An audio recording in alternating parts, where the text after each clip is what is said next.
Isaiah 53. Surely he took up our pain and bore our suffering.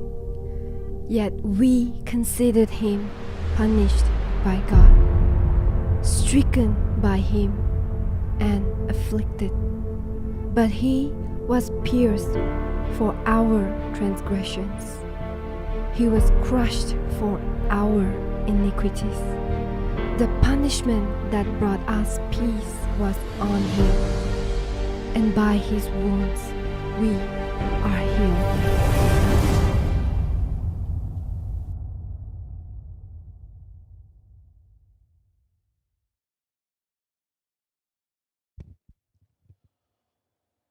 ప్రభువైన యేసుక్రీస్తు నామమున అందరికీ ప్రైజ్ లార్డ్. మరొక మాసము ఏప్రిల్లోకి వచ్చాం. గడిచిన 3 మాసాలుగా దేవుడు మీ కుటుంబాలను, సంఘాన్ని కాపాడుకుంటూ వచ్చాడు. ప్రపంచంలో ఎన్నో మార్పులు, ఊహించని విషయాలు మనం చూస్తున్నాం. కనుక ఈ మాసం కొరకై దేవుడు ఒక్కొక్క మాసం ఒక వాగ్దానంతో అనేక మందిని బలపరుస్తున్నాడని నేను నమ్ముచున్నాను. ఈ దినము ఈ మాసం కొరకై కీర్తన 85వ అధ్యాయము 6-7 వచనాలు చదువుతారు. జాగ్రత్తగా మరి వినవలసిందిగా కోరుచున్నాను. కీర్తన 85వ అధ్యాయం 6-7 వచనాలు. నీ ప్రజలు నీ యందు సంతోషించున్నట్టు నీవు మరలా మమ్మను బ్రతికింపవా? యెహోవా, నీ కృప మాకు కనపరుచుము, నీ రక్షణ మాకు దయచేయుము. ఈ చదవనటువంటి వచనములో 4 విషయాలు దేవుడు మనకు జ్ఞాపకం చేస్తున్నాడు. నీ ప్రజలు నీ యందు సంతోషించాలి. రెండవది, నీవు మరలా మమ్మను బ్రతికింపవా. మూడవది, నీ కృప మాకు కనుపరచుము. నాలుగవది, నీ రక్షణ మాకు దయచేయము. ఈ 4 విషయాలు ఈ మాసంలో మనము ఆధ్యాత్మికంగా పొందుకోవడానికి దేవుడు సహాయం చేయనుగాక. దయచేసి కొన్ని నిమిషాలు, చాలా ప్రాముఖ్యమైనటువంటి మరి ఈ వాగ్దానము.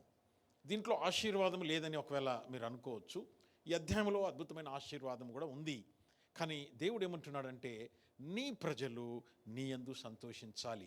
ఇవాళ మనుషులు లోకానుసారమైన సంతోషంలో వారు మునిగిపోతున్నారు. దేవునిలో సంతోషం అనేది అది చాలా అద్భుతమైనటువంటి విషయము.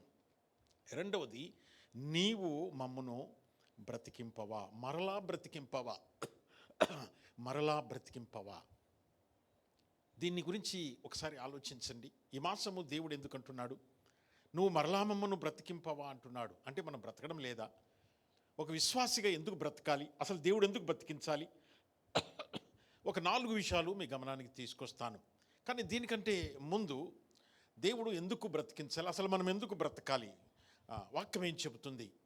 రోమీయులకు రాసిన పత్రిక 14వ అధ్యాయం 8వ వచనం కూడా చదువుతారు. అద్భుతమైనటువంటి ఈ మాట, రోమీయులకు రాసిన పత్రిక. దయచేసి బైబిల్స్ తీయండి. ఈ మాటలు వింటున్నవారు కొన్ని నిమిషాలు దేవునికి సమయం ఇవ్వండి. ఈ మాసము దేవుడు మీ కుటుంబాన్ని ఒక నూతనంగా మరి దర్శించబోతున్నాడని మరి మనం నమ్ముదాం. రోమీయులకు రాసిన పత్రిక 14వ అధ్యాయం 8వ వచనము. మనము బ్రతికినను ప్రభువు కోసమే బ్రతుకుచున్నాము, చనిపోయినను ప్రభు కోసమే చనిపోవుచున్నాము. కాబట్టి మనము బ్రతికినను చనిపోయినను ప్రభువు వారమై ఉన్నాము. చూడండి, ఇక్కడ బ్రతికినను ప్రభు కోసమే, చనిపోయినను ప్రభు కోసమే. ఒక విశ్వాసకి ఎంత గొప్ప ఆధిక్యత దేవుడు ఇచ్చాడు కదా. మరి ఈ విషయాన్ని జ్ఞాపకం చేసుకున్నప్పుడు మనం ఎంత ప్రాముఖ్యత దేవుడు ఇస్తున్నాడు. కనుక మనము బ్రతకాలి, ప్రభువా మమ్మల్ని బ్రతికించుమని ఆ యొక్క వచనంలో మనం చూస్తూ వచ్చినాం. కాబట్టి మనం బ్రతికినను చనిపోయినను ప్రభువారమై ఉన్నాము. ఇట్టి నిరీక్షణతో దేవుడు మనల్ని బ్రతికించాలి. ఒకప్పుడు ఆత్మీయంగా సంతోషంగా ఉండేటువంటి వారు ఇవాళ ఆత్మీయంగా మరి ఎంతో కృంగిపోయిన పరిస్థితి. ఈ అధ్యాయానికి ఒక పేరు మనం పెట్టుకోవచ్చు. ఈ అధ్యాయానికి నూతన జీవము, పునర్జీవము, దేవుని కనికరము, నూతన జీవము అనుదినము మనం పొందుకుంటూనే మనము దేవునిలో మరలా బ్రతకగలము. గనక ప్రభువా మమ్మల్ని బ్రతికింపవా అని వారు ప్రార్థన చేస్తున్నారు. ప్రియమైనటువంటి విశ్వాసులు, అసలు ఈ కీర్తన ఎందుకు మరి వారు ఇంత ప్రార్థన చేస్తున్నారు? వీరు కోరాహు కుమారులని కింద ఈ కీర్తనలో పైన మనం చూస్తాం. కోరాహు కుమారులు, అసలు కోరాహు పరిస్థితి ఏంటి? మీరు సంఖ్యాకాండం 16 అధ్యాయానికి వెళ్తే ఈ యొక్క అధ్యాయం యొక్క మూలాలు అక్కడ మనం చూడవచ్చు. సంఖ్యాకాండం 16 అధ్యాయంలో మరి మీరు జాగ్రత్తగా గమనించండి. అక్కడ కోరాహు ఒక 16 అధ్యాయంలో ఒక టీంను తాను తయారు చేసుకుంటాడు. 16 అధ్యాయం 3వ వచనం నేను చదువుతాను చూడండి. మోషే అహరోనులకు విరోధముగా పోగుపడి, మీతో మాకిక పని లేదు, ఈ సర్వ సమాజంలోనికి ప్రతివాడును పరిశుద్ధుడే, యెహోవా వారి మధ్యనున్నాడు, యెహోవా సంఘం మీద మిమ్మునేలా మీరు హెచ్చించుకొనుచున్నారు అనగా, దేవుడు మోషేను యెహోషువను ఏర్పరచుకొని ఒక క్రమాన్ని, ఒక ఆర్డర్ను, ఒక నియమాన్ని ఆయన ఏర్పరిచాడు. కానీ ఇక్కడ కోరాహు, ఆయనతో పాటు పైన లిస్టు పేర్లు ఉన్నాయి. వీరందరూ కలిసి మోషే అహరోనులకు వ్యతిరేకంగా సనగడము, లేకపోతే వారికి వ్యతిరేకంగా మాట్లాడడం, అసలు మాత్రం మీకు అవసరమే లేదు అన్నట్లుగా మాట్లాడుతున్నారు. గనక ఈ అధ్యాయం మీరు చదవండి. చివరికి ఏమైపోతుందంటే మోషే ఎంతో కన్నీటితో దేవుని దగ్గరికి వచ్చి ప్రార్థన చేస్తాడు. అప్పుడు దేవుడు ఏమంటాడంటే, మోషే నువ్వు కొద్దిసేపు మౌనంగా ఉండు, వీరి సంగతి నేను చూస్తాను అంటాడు. ప్రభువా వారికి ఏమన్నైతే అని తిరిగి మళ్ళీ మోషే అడ్డుపడతాడు. లేదు నువ్వు పక్కకు జరుగు అంటాడు. నిమిషాల్లోనే భూమి నెరచీలుతుంది. 250 మంది వారు ఆ యొక్క భూమిలో, ఆ యొక్క అగాధములోకి వెళ్ళిపోతారు. అది మీరు సంఖ్యాకాండం 16 అధ్యాయం కూడా చదవండి. ఇది జరిగిన పరిస్థితి. కానీ కోరాహు కుమారులు ఈ యొక్క పరిస్థితి మీరు జాగ్రత్తగా ఆలోచిస్తే ఈ పరిస్థితి ఎలా ఉందో చూడండి. అంటే దేవుడు ఈ విధంగా కూడా రెస్పాండ్ అవుతాడా? ఈ విషయాలన్నీ వాళ్ళు చూశారు, తండ్రి పరిస్థితులన్నీ. అందుకోసము కోరాహు కుమారులు వారు అంటున్నారు, ప్రభువా నువ్వు మమ్మల్ని బ్రతికించాలి, దేవుడు మనల్ని బ్రతికించాలండి. చాలాసార్లు మనంతటికి మనం బ్రతుకుదాం. చూడండి, ఈ భూమి మీద బ్రతకాలన్నా దేవుడు అనుమతి, మనం చనిపోవాలన్నా దేవుడు అనుమతి. అందుకోసము ఈ యొక్క కీర్తనలో దేవుడు మనం ప్రభులో సంతోషించాలి, మనము బ్రతికినా ప్రభు కొరకే బ్రతకాలి, దేవుని కృప. అందుకోసము మీరు ఆశీర్వాదం 8వ వచనంలో మీరు జాగ్రత్తగా కనిపిస్తే 8వ వచనము ఆ యొక్క 85వ అధ్యాయము 8వ వచనములు చూడండి. 8వ వచనము, దేవుడైన యెహోవా సెలవిచ్చు మాటను నేను చెవిని బెట్టెదను, ఆయన తన ప్రజలతోనూ తన భక్తులతోనూ శుభవచనము సెలవిచ్చును, వారు మరలా బుద్ధిహీనులు కాకుందురుగాక. 9వ వచనం కూడా, మన దేశములో మహిమ నివసించున్నట్లు ఆయన రక్షణ ఆయనకు భయపడు వారికి సమీపముగానున్నది. చూడండి, పైన వారు ప్రార్థన చేస్తున్నారు, వెంటనే దేవుడు జవాబిచ్చినట్లుగా వాళ్ళు రాస్తున్నారు. ఆయన తన ప్రజలతో తన భక్తులతో శుభవచనము, శుభము అనగా శుభము కలుగునుగాక అంటారు కదా, అనగా దేవుడు మంచి శుభము వచనము, శుభవచనము, శుభకార్యం. ఈ మాసము దేవుడు మీ కుటుంబాల్లో శుభకార్యములు, శుభవచనము అనగా శుభముతో సంతోషముతో ముందుకెళ్ళడానికి దేవుడు సహాయం చేయనుగాక. ఇది ఎవరికి అంటే ఆయన రక్షణకు ఆయనకు భయపడి వారికి దేవుడు ఎప్పుడు సమీపంగా ఉంటాడు. కనుక ప్రియమైన దేవుని బిడలు, ఇది చాలా లోతైనటువంటి విషయము. దేవుడు ఎవరిని బ్రతికిస్తాడు, అసలు ఎందుకు బ్రతకాలి? కీర్తన 119:37 వచనంలో ఆ 4 విషయాలు జాగ్రత్తగా మనం గమనిద్దాం. మొదటిది, ఒక క్రైస్తవుడు, ఒక విశ్వాసి బ్రతికినా క్రీస్తు కొరకే, చనిపోయినా అది దేవుడు అని మనము రోమిలకు రాసిన పత్రికలో 14 అధ్యాయంలో 8వ వచనంలో గనక బ్రతికినా లేకపోతే చనిపోయినా క్రీస్తు కొరకే అనే విషయాన్ని మనం చూస్తూ వచ్చినాం. కనుక నీవు ఈ భూలోకంలో బ్రతుకుతున్నావంటే 119వ కీర్తన 37వ వచనం, వ్యర్థమైన వాటిని చూడకుండా నా కన్నులు తిప్పివేయుము, నీ మార్గములలో నడుచుకొనుటకు నన్ను బ్రతికింపుము. ఇది ప్రార్థన. అనగా వ్యర్థమైన వాటిని చూడకోకుండా నీ మార్గాల్లో నడవడానికి మనం బ్రతకాలి. దేవుని మార్గము అనగా దేవుని బిడ్డలతో సహవాసం చేయాలని ఆయన కోరుకుంటాడు. గనక ఇవాళ అనేక మంది ప్రేమలు చల్లారిపోతున్నటువంటి పరిస్థితి. కనుక రోషము లేదు, ప్రార్థనలో పట్టుదల లేని విధంగా మనం చూస్తున్నాం. గనక చూడండి, కుటుంబ ప్రార్థన లేకపోతే బైబిల్ తీసుకుంటాము, ముళ్ళు పట్టుకుంటాము, ఫోన్లు వస్తూనే ఉంటాయి, ఒక పక్క బైబిల్, ఒక ప్రార్థన, ఫోను. ఇది కాదు కదా దేవుడు మన దగ్గర నుంచి కోరేది. గనక అన్నీ సగమే. దేవునితో మనము విలువైన సమయము దేవునికి ఇవ్వకపోతే దేవుని యొక్క మార్గాల్లో మనం ఉండలేము. ఎందుకు ఈ పరిస్థితి? ఎందుకు వారు బ్రతికించమంటున్నారు? అనేక క్రైస్తవ పరిస్థితి, విశ్వాసులు సంవత్సరాలుగా ఉన్నవారు వారు మందిరానికి వస్తున్నారు, కూర్చుంటున్నారు, వెళ్ళిపోతున్నారు. కనుక వీరు ఏమంటున్నారంటే, ప్రభువా ఒక నూతన జీవం మాకు దయచేయి, అది లేకపోతే మా భక్తి వృధా, మేము దేవుని కొరకు ఎంత చేసినా వృధా అని వారు అంటున్నారు. గనక అందుకోసము రెండవది ఎందుకు బ్రతకాలి? కీర్తన 101:3 వచనము, కీర్తన 101:3 వచనము. నా కన్నుల ఎదుట నేను ఏ దుష్కర్యమును ఉంచుకొనను, ఆ, భక్తి మార్గము తొలగిన వారి క్రియలు నాకు అసహ్యములు, అవి నాకు అంటనియ్యను. ఆ, మూర్ఖచిత్తుడై నా యొద్ద నుండి తొలగిపోవలెను. చాలు. భక్తి మార్గము అనగా ఇవాళ భక్తి మార్గం అంటే మనుషులకు అర్థం కావడం లేదు. నా కన్నుల ఎదుట నేను ఏ దుష్కార్యము ఉంచుకొనను. అందుకోసము దేవుడు ఈ విధంగా మనం బ్రతకాలి అని ఆయన మనల్ని కోరుతున్నాడు. మూడో విషయము కీర్తన 80:18 వచనంలో చూడండి. ఎందుకు ఒక దేవుని విశ్వాసి బ్రతకాలి? బ్రతికినా క్రీస్తే, చనిపోయినా క్రీస్తే. ఎంత అద్భుతమైన మరి విషయం కదా. చదవండి కీర్తన 80:18 వచనము. అప్పుడు మేము నీ యొద్ద నుండి తొలగిపోము, నీవు మమ్మను బ్రతికింపుము, అప్పుడు నీ నామమును బట్టియే మేము మొరపెట్టుదుము. గనక ప్రార్థన జీవితంలో ఎదగాలి. కనుక మరి ఆసక్తి లేదు, ప్రార్థన అంటే ఇది లేదు అది లేదని ఎప్పుడు చూసినా మరి మనము సమయముని వృధా చేసుకుంటున్నాము. ప్రార్థన ఎందుకు చేయాలి? చాలామంది అనుకుంటారు నా ప్రార్థన సమయం వృధా అయిపోతుంది, టైం వేస్ట్ అని అనేవారిని నేను అనేక మందిని చూశాను ప్రియులారా. గనక ఇక్కడ ఏమంటున్నాడంటే ఆ వచనం మళ్ళొకసారి చదువుతారు చూడండి. ఆ 80:18 వచనము.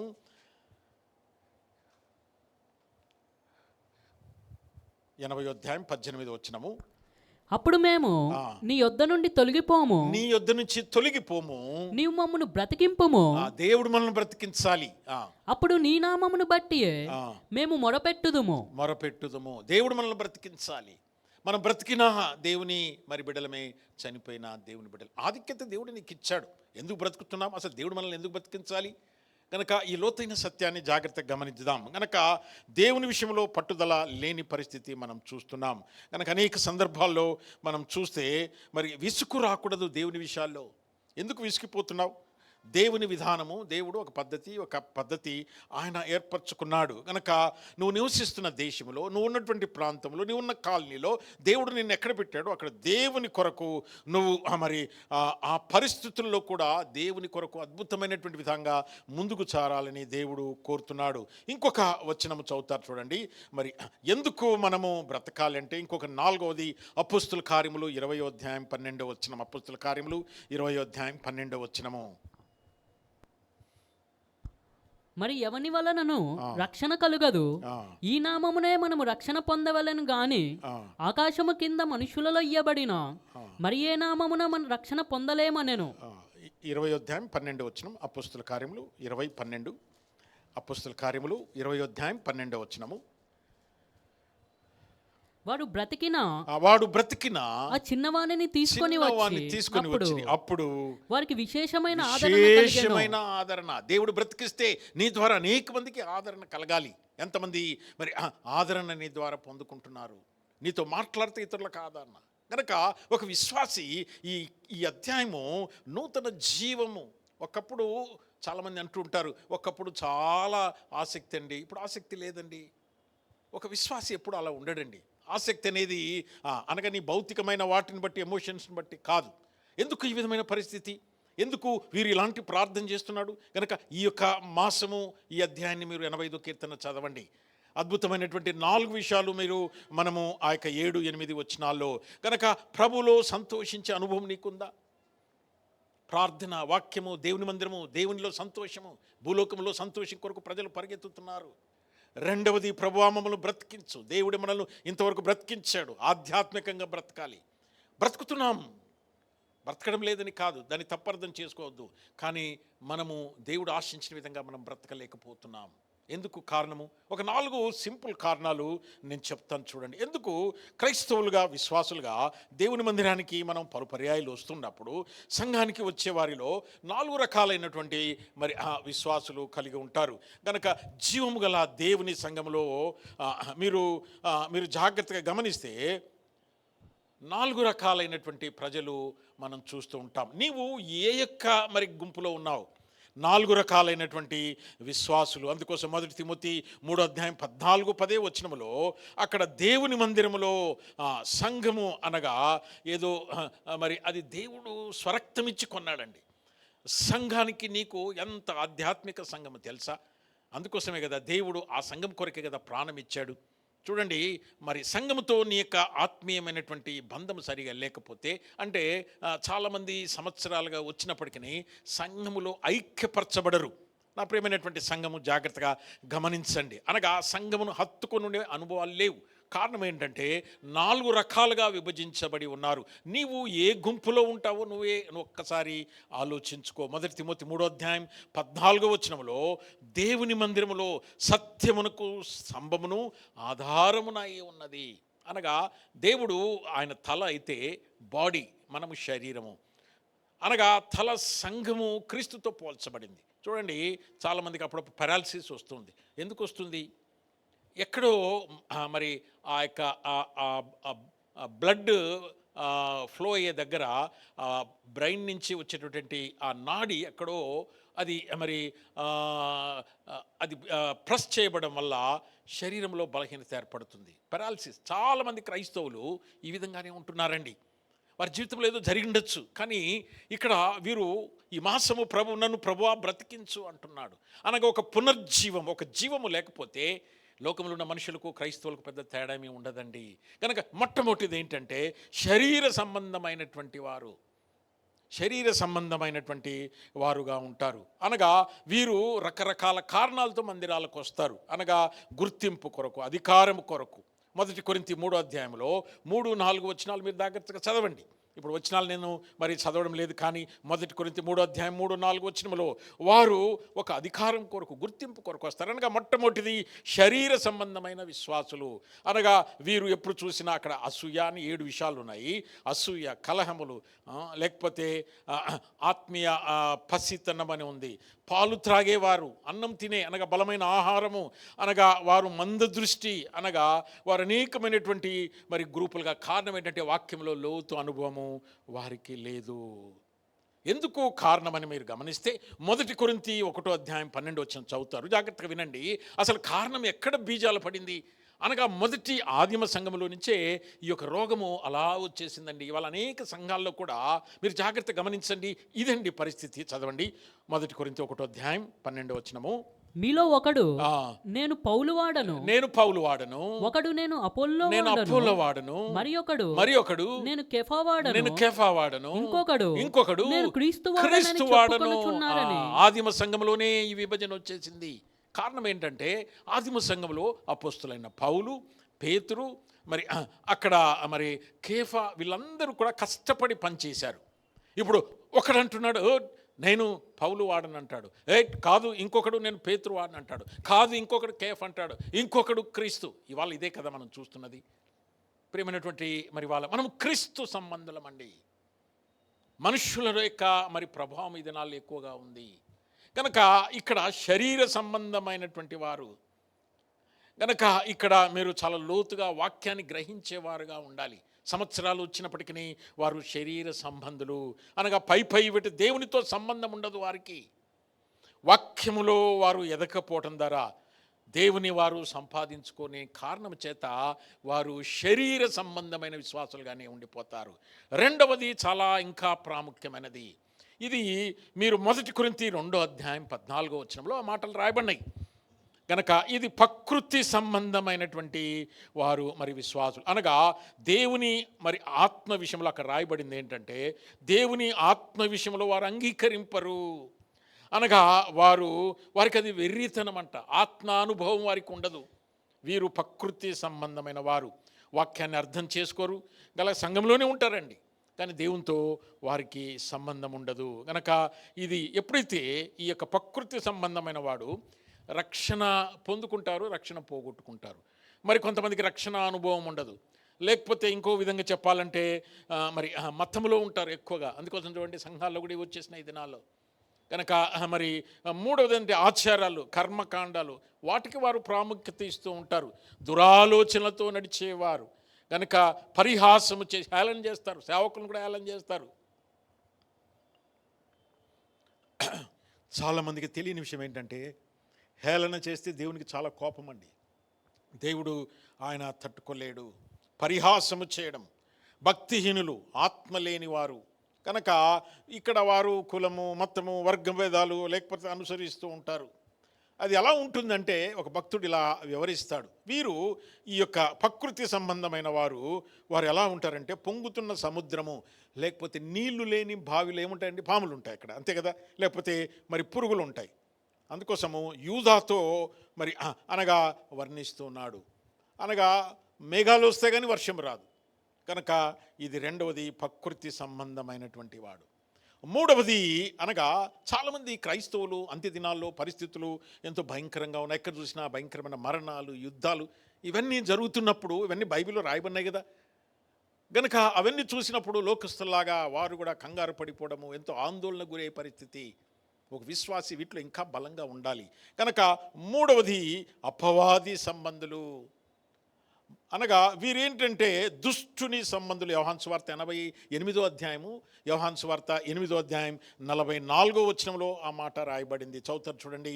యోహాను సువార్త 8వ అధ్యాయం 44వ వచనంలో అక్కడ రాయబడుతూ వచ్చింది అపవాది సంబంధులు, దుష్టుని సంబంధులు అనగా కయ్యూను సంబంధులు. కనుక వారు మరి ఇది సాతానుడు, వాడు దేవునికి దూరం అయిపోయాడు, అనగా దేవునికి శత్రువు అయిపోయాడు. అందుకోసం దేవుడే దూరం చేసి దేవునికి దూరం అయిపోయిన వాడు అనగా వాణ్ణి ఫాలో అవుతూ ఉంటారు.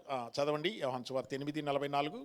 మీరు మీ తండ్రి యొక్క అపవాది సంబంధులు, మీ తండ్రి దురాశలు నెరవేర్చగోరుచున్నారు. ఆది నుండి వాడు నరహంతకుడై ఉండి సత్యమందు నిలిచినవాడు కాడు, వాని యందు సత్యమే లేదు. వాడు అబద్ధమాడునప్పుడు తన స్వభావం అనుసరించే మాటలాడును. గనక వాడు లోకమునకు విరోధి గనక సాతాను అపవాది సంబంధులు. కనుక చూడండి, లోకంలో మనము సత్య సంబంధులం అండి. సత్యాన్ని వెంబడిస్తున్నాం కాబట్టి హింసించబడతాం మనము. లేకపోతే నీతి ఎక్కడుంటుందో అక్కడ ద్వేషించబడుతుంది. కనుక దేవునితో ఉంటే వాడు దేవునితో ఉండకుండా జీవితాన్ని నాశనం చేసుకున్నాడు. కనుక మూడవ గుంపు ఏంటంటే అపవాది సంబంధులు. ఈ మూడు చాలా ప్రమాదకరమైనవి. ప్రేమైన దేవుని బిడ్డలారా, మనం ప్రార్థన చేద్దాం. ప్రభువా, మమ్మల్ని బ్రతికించవా, ఒక నూతన జీవితం, నూతనమైనటువంటి మరి పునర్జీవము మాకు దయచేయి. ఎంత అద్భుతమైనటువంటి విషయము. నాలుగవ విషయం ఏంటంటే, నాలుగవది వారు ఆత్మాను సంబంధమైన వారు, ఆత్మ సంబంధులు. కనుక వీటి గురించి ఎంతైనా మనం మాట్లాడచ్చు, కానీ నేను చాలా క్లుప్తంగా మీ దృష్టికి నేను తీసుకొని వస్తున్నాను. ఆత్మ సంబంధులైనటువంటి వారు కనుక మరి ఆత్మీయులు అనగా వారు ఆత్మచేత నడిపించబడుతూ ఉంటారు. ఆత్మ సంబంధులు అని అనేక మరి సందర్భాల్లో వచనాలు మనం చూడవచ్చు. ఆత్మ సంబంధులుగాను ఉండాలి. కనుక ఎప్పుడైతే ఆత్మ సంబంధులుగా లేకపోతావో నీ జీవితము ఎంతో మరి చాలా మరి నిరాశలోకి వెళ్తుంది. మొట్టమొదటిది మనం చూసినటువంటిది శరీర సంబంధులు, రెండవది ప్రకృతి సంబంధమైన వాడు, మూడవది సాతాను అపవాది సంబంధులు అని మనం చూస్తూ వచ్చినాం. నాలుగో విషయం ఏంటంటే ఆత్మ సంబంధులు. 1 కొరింథీ 2వ అధ్యాయం 15 వచ్చిన ఒక్క వచనం చదివి మనము మరి ముగింపులోకి వచ్చినాం. జాగ్రత్తగా గమనించండి ప్రియమైన విశ్వాసులం. ప్రశ్న వేసుకుందాం. ఒకవేళ నీవు కూడా ఒక నూతనమైన జీవము, లేకపోతే నీవు కూడా దేవుని దగ్గర రక్షించబడ్డావు, కానీ ఒకప్పుడు ఉన్నటువంటి జీవము లేదంటున్నావా? ఒకప్పుడు ఉన్నటువంటి ఆ సంతోషం లేదంటున్నావా? కనుక ప్రభు ఈరోజు ప్రశ్న వేస్తున్నాడు, మరలా మమ్మల్ని బ్రతికించు ప్రభువా. ఎక్కడైనా శరీరానుసారమైనటువంటి, లోకానుసారమైనటువంటి మరి ఆ యొక్క సంబంధులుగా ఉంటున్నావేమో, ఆత్మీయంగా నీ జీవితాన్ని కట్టుకో. చదవండి 1 కొరింథీ 2వ అధ్యాయం 15వ వచనము. ఆత్మ సంబంధి అయిన వాడు అన్నిటినీ వివేచించును, గాని అతను ఎవని చేతనైనను వివేచింపబడడు. అదే అండి, ఆత్మ సంబంధులు ఇలాగుంటారు. ఆత్మ సంబంధులు ఎప్పుడు మౌనంగా ఉంటారు. నా ప్రియమైనటువంటి సంఘము, ఈ మాసము దేవుడు చాలా లోతైన విషయాన్ని నీ దగ్గర ప్రశ్న ఉంచుతున్నాడు. 4 రకాలుగా సంఘానికి వచ్చినప్పుడు 4 రకాలైన విశ్వాసులుగా ఉంటారు. ఇక్కడ ఆత్మ సంబంధులు అన్నిటినీ వివేచిస్తారు, అనగా దేవుని జ్ఞానము వారికి ఉంటుంది. రెండవది, వారు గలతీ 6వ అధ్యాయం 1వ వచనంలో అక్కడ సాత్వికమైన మనసు ఉంటుందంట ఆత్మీయానుసారణ వారికి. కనుక మూడవది, తీతు 2:7 వచనంలో వారి మాదిరిని కనపరుస్తారంట. మాదిరి ఉందా? కనుక సంఘంలో మరి నీవు మాదిరిగా లేకపోతే నీవు ఆత్మీయమైనటువంటి సంబంధులుగా ఉండలేవు. 4వ విషయము కొలసి 3:16లో రాయబడింది, వాక్యము సమృద్ధిగా వారిలో నివసిస్తూ ఉంటుంది. సమృద్ధిగా 2 అంచుల ఖడ్గము వాక్యము. కనుక వాక్యము గుండెల్లో ద్వారా దాచుకుంటారు ఆత్మ సంబంధులు. దేవుడు వీరి కొరకే కనిపెడుతున్నాడు. సంఘము వారి కొరకే సంఘాన్ని సిద్ధపరచుకుంటున్నాడు. అందుకోసం ప్రపంచమంతయు ఆయన ర్యాప్చర్ కొరకు ఎదురు చూస్తుంది. తర్వాత ఆయన రాకడ, ఈ యొక్క ర్యాప్చర్ లేకపోతే ఎత్తబడుట, ఇది అన్ఎక్స్పెక్టెడ్గా జరుగుతుంది. ఇది అనగా అది రహస్యముగా జరుగుతుంది. రెండో రాకడ అలా కాదండి, బహిరంగంగా జరుగుతుంది. ప్రియమైనటువంటి దేవుని బిడ్డలారా, గనక మరి మీరు దానియేలు 5వ అధ్యాయం 11వ వచనంలో పరిశుద్ధ దేవుని ఆత్మగలవాడు అని రాయబడింది. ఆత్మీయుడు ఎప్పుడు కూడా అలాగా ఉంటాడు, ప్రేమ కలిగిన వాడుగా ఉంటాడు. 1 యోహాను 3:12లో రాయబడింది. ఆ తర్వాత క్షమాపణ, అపోస్తుల కార్యములు 7వ అధ్యాయం 58, 59 వచనాల్లో క్షమించే మనసు మనకు ఉండాలి. కొన్నిసార్లు కొంతమందిని ఎంతమంది క్షమించినా వారిలో లేనప్పుడు మనం ఏం చేయలేం. కనుక ఈ 4 విషయాలు దేవుని దగ్గర అడుగుదాం. మొట్టమొదటిది విషయము, శరీర సంబంధమైన వ్యక్తిగా ఉంటున్నావా, లేకపోతే ప్రకృతి సంబంధమైన మరి వ్యక్తిగా, విశ్వాసిగా ఉంటున్నావా? అనగా మూడవది అక్కడ మనం చూసింది మరి దుష్టుడు సాతాను యొక్క అనగా మరి సంబంధిగా ఉంటున్నావా, ఆత్మీయమైనటువంటి సంబంధిగా ఉంటున్నావా? గనక ప్రభువా మమ్మల్ని బ్రతికించు, మమ్మల్ని బ్రతికింపవా అంటున్నాడు. దేవుడు ఎప్పుడు మనల్ని బ్రతికించాలనే కోరుకుంటాడు. 4 వచనాలు నేను మొట్టమొదటి చెప్తూ వచ్చాను. కనుక దేవుడు మనల్ని బ్రతికించాలని, మనల్ని బ్రతికించడం కొరకు. అందుకోసము రోమీలకు రాసిన పత్రిక ఒకసారి మరి చదువుతారు. 14వ అధ్యాయం 8వ వచనంలో ఎంత గొప్ప వాగ్దానం! అది ఒక విశ్వాసం, అది ఫెయిత్ స్టేట్మెంట్ అని చెప్పవచ్చు. ఇవాళ లోకంలో మనం బ్రతుకుతున్నాం, చనిపోయినా బ్రతికిన దేవుడు మనకంత విలువ ఇచ్చినాడండి. లోకంలో చూడండి, కొన్ని కుటుంబాలు ఎవరైనా చనిపోతే ఇంటి బయట మరి టెంట్ వేస్తారు, లోపలికి కూడా రానివ్వరండి బాడీని. ఎంత విచారం కదా! ఎన్ని సంవత్సరాలు ఇంటిని చక్కగా అలంకరించి ఎన్నో ఇంటి కొరకు చేస్తే చనిపోతే ఇంటి బయటేనా? ఇది కదా మానవుని పరిస్థితి. చదవండి. మనము బ్రతికినను ప్రభు కోసమే బ్రతుకుచున్నాము, ప్రభు కొరకు బ్రతుకుచున్నాము. చనిపోయినను ప్రభు కోసమే చనిపోయినను ప్రభు కొరకే చనిపోతున్నాము. కాబట్టి మనము బ్రతికినను చనిపోయినను ప్రభువారమై ఉన్నామని నమ్ముచున్నావా? మనం ప్రభువారం అండి. ఈ భూలోకంలో వ్యత్యాసాలు చూపిస్తాడు. అందుకోసము వీరు కొరాహు కుమారులు, వారు 250 మంది భూమి నెరవేర్చి చినిపోయింది. అందుకోసం ప్రభువా నువ్వు మమ్మల్ని బ్రతికించాలి. గనక రక్షణ పొంది సంవత్సరాలు అయిపోయింది, నీలో ఆ యొక్క నూతన జీవము అనుదినము. అందుకోసమే 85 కీర్తనలో 4 విషయాల్లో యెహోవా నీ కృప మాకు కనుపరచుము. కృప కనుపరచడం ఏంటి? కృపను చూడగలమా? కృపను అనుభవించగలము. అనుదినము ఆయన కృపను అనుభవించినప్పుడే కృప కనబడుతుంది. కనుపరచము అంటున్నారు వారు. 4వదిగా అక్కడ నీ రక్షణ మాకు దయచేయము. ఆత్మీయ రక్షణ, భౌతిక సంబంధమైన రక్షణ.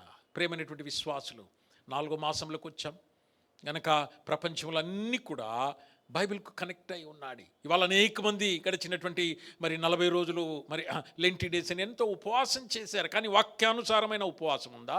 వాక్యానుసారమైనటువంటి ప్రార్థనా జీవితం ఉందా? కనుక దేవుడు మనల్ని ప్రశ్న వేస్తున్నాడు. కనుక రెండవది, ప్రార్థన దగ్గర ఒక నియమము, ఒక మరి క్రమశిక్షణ, డిసిప్లిన్ అనేది ఆత్మీయ జీవితంలో ప్రార్థనలో ఉండాలి. ఒకసారి ప్రార్థన చేసుకుందాం. ఈ వచనములో మరి ఈ అధ్యాయంలో దేవుడు శుభ వచనము అంటున్నాడు. శుభ విషయాలు నీ కుటుంబంలో జరుగుటకు దేవుడు సహాయం చేయనుగాక. ఒకసారి నాతో కూడా ఏకీభవిస్తారా?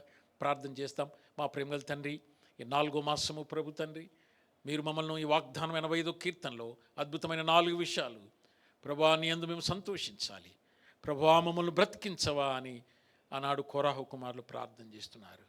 అంత మాత్రమే కాదు ప్రభువా, మీరు మమ్మల్ని బ్రతికించినప్పుడు నీ కృప మేము కనపరుచుతుంది, మాకు కనబడి మేము అర్థం చేసుకోగలం. నీ రక్షణ మాకు దయచేయము ప్రభువా. మీ శుభవచనము, నీ శుభ కార్యములు ప్రతి ఇంటిలో జరుగునుగాక ప్రభువా. నీ యొక్క ప్రభు తండ్రి మరి పునర్జీవము, అనుదినము ఆ యొక్క జీవము మాలో సమృద్ధిగా ఉండాలి. రక్షణ పొందారే కానీ 4 రకాలైనటువంటి విశ్వాసులను, గుంపులను మా మధ్యకు చూపించారు ప్రభా. బహుతీక్షణమైనటువంటి తీర్పులు భూమి మీదకి రాబోతున్నాయి. ప్రపంచం యావత్తు నాశనమునకు సిద్ధపడుతున్నది. దేవుని బిడ్డలకు ఒక్కరికే నిరీక్షణ కనుక ప్రభా, మేము బ్రతికినా చనిపోయినా నీ వారం ప్రభా. ఇట్టి నిరీక్షణతో ముందున మాసం అంతటి కొరకు సిద్ధపరచమని, ఈ మాటలు వింటున్న ప్రతి హృదయాన్ని, ప్రతి కుటుంబాన్ని దర్శించమని యేసునామమున ప్రార్థించి వేడుకొంచున్నాము తండ్రి, ఆమేన్. తండ్రి, కుమార పరిశుద్ధాత్మని సహవాసము ఇప్పుడు ఎల్లప్పుడూ సదాకాలము ఈ మాటలు వింటున్న ప్రతి కుటుంబానికి ఈ మాసమంతటికి నీ సన్నిధి మాకు సదాకాలం తోడుగా ఉండునుగాక. ఆమేన్ ఆమేన్. ప్రైజ్ లార్డ్ అండి. May God bless you, may God be with you. దయచేసి ఇది వినండి, ఇది చివరి వరకు వినండి, మళ్ళీ మీకు తెలిసిన వారికి ఫార్వర్డ్ చేయండి.